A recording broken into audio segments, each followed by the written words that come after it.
بص الحركة دي. بص اللقطة دي. حتى بص الحركة دي. بص اللقطة دي. زي ما اتفقت ما بضيعش وقت الجد جد، الكلمة مني عهد. السلام عليكم حبايبي. النهاردة هنعمل 9 لتر صابون من صابونة ونص.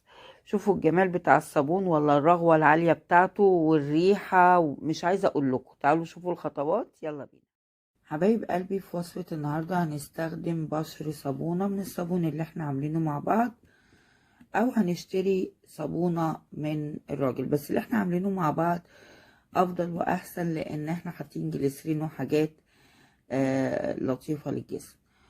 الصابونة من بره ب5. حبايبي بشرنا الصابونة هنبشر عليها نص صابونة، اي صابونة وش تعزز الريحة والقوام، نص صابونة هبشرها وارجع لكم. وبكده حبايبي بشرنا نص صابونة مع الصابون البلدي اللي احنا عاملينه مع بعض. هنحط مية سخنة، مش مغلية ومش ساقعة، سخنة بس، نص لتر كده بس. ونبدأ نضرب فيه لحد ما يبان له صحاب. نضرب فيه لحد ما يدوب تماما ويخش في مرحلة التصب. هضرب فيه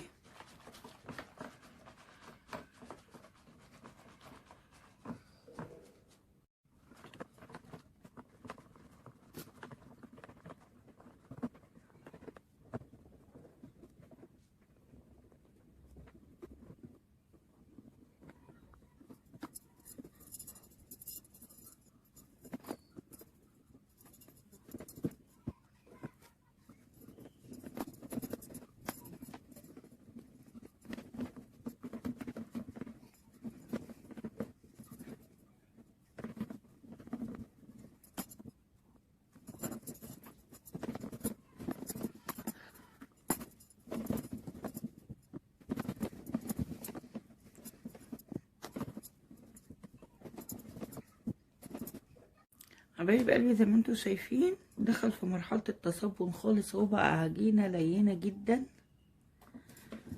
والرغاوي راحت خالص، اختفت وبقت عجينة. هو ده المطلوب، القوام اللي احنا عايزين نوصله.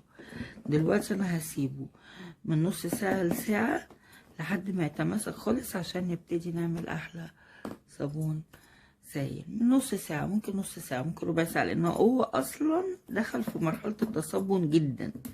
احنا هنسيبه يريح بس لما يبرد، علشان الطبق سخن جدا، سخن من كتر التقليب. نص ساعة وهرجع لكم.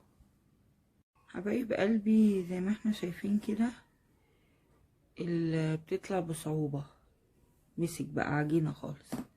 هنحط معلقة سكر ونقلب. بصوا متماسك خالص ازاي،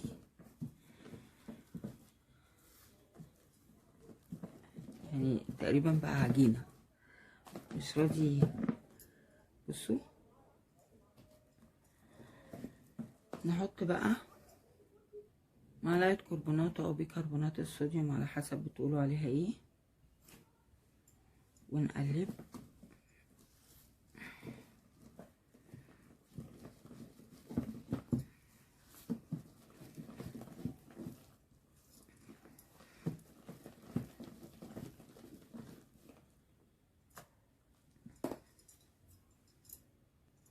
هنحط معلقتين نشا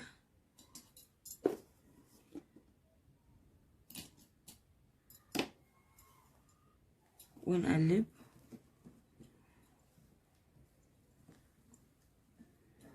لحد ما النشا يخش في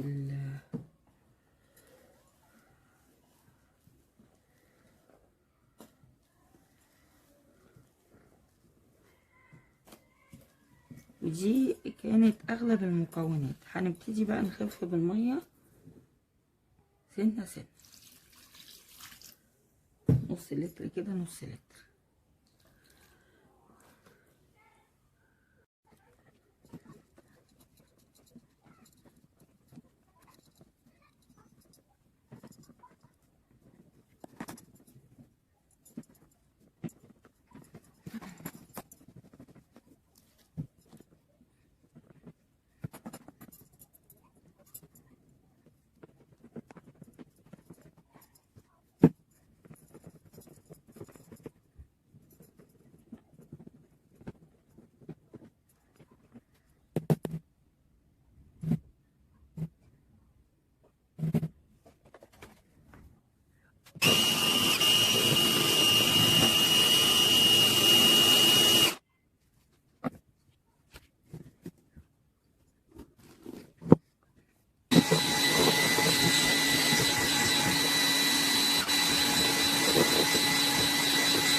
حبايب قلبي زي ما شفتوا كده فضلنا نزود في ميه ونقلب ونضرب بالمضرب، لان النشا عمل كده كلاكيع. لو كنت دوبته في كوبايه ميه ما كانش عمل كده. شوفوا التخن، شايفين التخن؟ شايفين؟ هنحط نص معلقه لون، وهنحط نص معلقه لون، وهنحط كوبايتين صابون. صابون يكون عالي الجودة، يعني شركة. ليه بقى؟ منه هيكون في مادة حافظة هيحفظ لنا الصابون، وهيعزز الرغوة، وهيكون الخميرة بتاعتنا. وبعد كده نبقى ناخد من الصابون بتاعنا ده بقى خميرة. خلاص، انا دلوقتي انا معايرة كوبايتين صابون هنحطهم.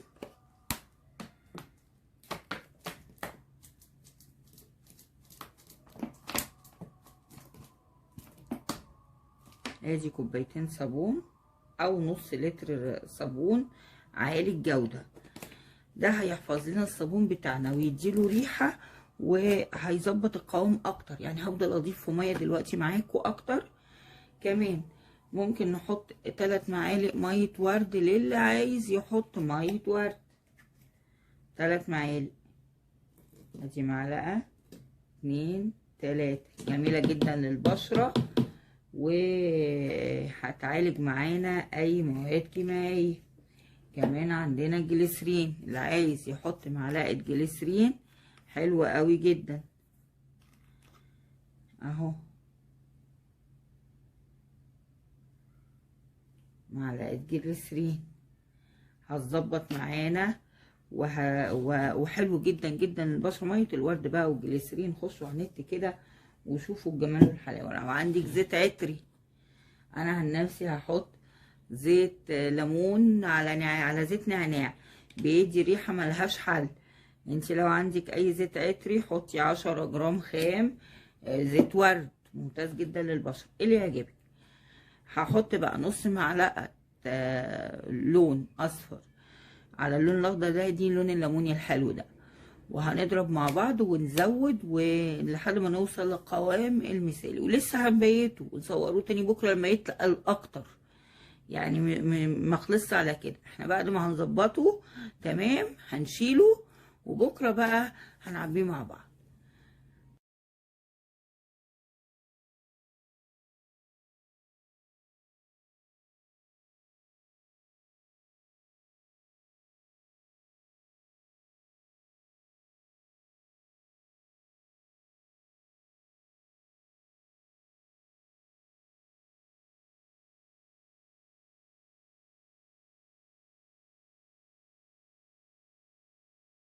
حبايبي شوفوا، احنا كده عملنا بالصابونة ونص، عملنا 7 لتر صابون.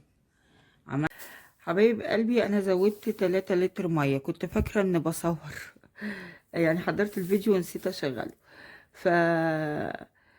شوفوا الجمال. انا دلوقتي عملت 8 لتر صابون من صابونة ونص صلب. عملت 8 لتر صابون غسيل. مش عايزة اقول لكم الجمال، شوفوا عامل ازاي. يلا نجرب كده، ناخد حبة صغيرة ونشوف كده الدنيا ايه.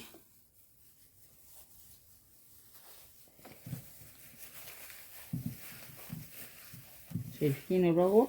انا واخدة زي ما انتوا شايفين معلقة. شايفين؟ تغسل حوض مواعين بحال. بصوا بسم الله ما شاء الله. وقدامكم الليفة كانت محطوطة ناشفة خالص اهي. شايفين؟ معلقة صابون واحدة زي ما وريتكم. بصوا عملت رغوة قد ايه، ما شاء الله لا قوة الا بالله. هنملى مع بعض اول جيركن. بسم الله ما شاء الله. وصفة نجحت جدا يا جماعة، جربوها وهتدعوا لي. هملاه وارجع لكم. ملينا اول جيركن وهنملى التاني. حبايبي كمية طلعت لي 9 لتر، 4 و4 ولتر، 9 لتر. وما شاء الله زي ما انتوا شفتوا اللزوجة بالشفافية. وكمان شايفين الرغوة؟ شلال من النظافة بصراحة. يعني انا عن نفسي رغم ان المفروض ما يستخدمش الا بعد على الاقل اسبوعين، المفروض يقعد 40 يوم علشان نتاكد ان كل المواد اللي اتحطت فيه، ولا احنا مش حاطين مواد كتير ولا حاجه يعني. اعتقد ان الصابون الصلب هو ما يستخدمش الا بعد اسبوع لاسبوعين. خلاص، ومع ذلك انا هخش اجربه دلوقتي في المواعين لان فرحت جدا. بصوا انا حاطه نقطه واحده قدامكم، هيكون شلال من نظافه ان شاء الله. يلا استنوني في وصفه جديده مع على قد الايد مع استاذه هاجر.